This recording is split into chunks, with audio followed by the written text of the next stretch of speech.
So you've decided to establish an SMSF.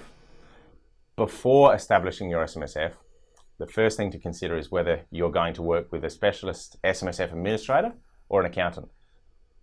Most accountants offer your traditional year-end style tax service, where you're very much reliant on monitoring your contribution and pension figures manually yourself during the financial year. In comparison, a good SMSF administrator will provide you with online access to SMSF reports that give you this information daily, making it far easier for you to control. Do your research, because there are many SMSF administrators providing quick and cheap setup, as their processes are highly systematized in comparison to an accountant. So then, step 1, determine your trustee structure. Keep in mind each member in the fund, and a member is someone who has their super benefits in the fund, must also be a trustee. You can choose from an individual trustee structure or a corporate trustee structure. This is an important decision, so definitely read a fact sheet about it to find out more. Step 2, establish your SMSF. Your establishment kit should contain your SMSF trust deed. This is the rules for the fund. The application for membership. You will need to provide the tax file numbers and personal details for each member. Minutes for the initial meeting held by the trustees. The election by the fund to be a regulated fund by the ATO, and the ABN and TFN application forms.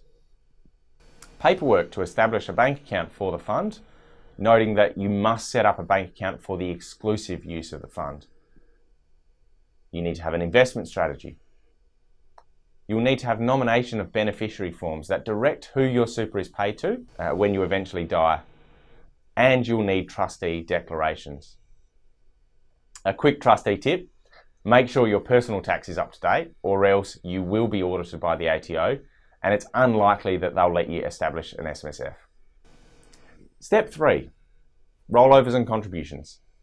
It can take 1 to 4 weeks to receive the SMSF ABN from the tax office on occasions, but when you do, it's time to contact your existing super provider and request the rollover forms.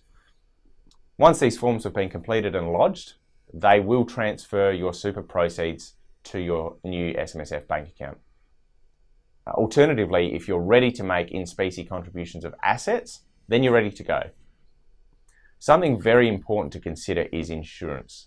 And before rolling over any proceeds from your existing super, you need to see if there is any insurance or death benefits attached to it and decide what to do about this. Step 4, the investment strategy. Have you considered your fund's investment strategy? This is an important document, as it shows that as trustees of your new SMSF, you're considering important issues in relation to the running of the fund. Important things to consider when formulating your investment strategy are the overall investment objective of the fund, the desired rate of return, liquidity, risk profile for each member, and risk profile for the fund, how you diversify investments and asset classes, anticipated time for each member to retirement, and the insurance needs of each member. Step 5, implementation of your strategy.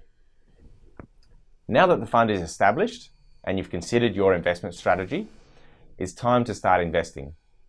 You simply open a share trading account or purchase investments on behalf of the fund in the fund's name. One of the benefits of SMSFs is the flexibility of assets that you're able to choose from, and the fact that you can decide on which assets you'd like to invest in or speak to an investment advisor if you want. The SMSF setup process is definitely the most onerous part of running an SMSF. However, once it's established, most of your time can be spent monitoring the investments and, if using an administrator, not worrying about the paperwork.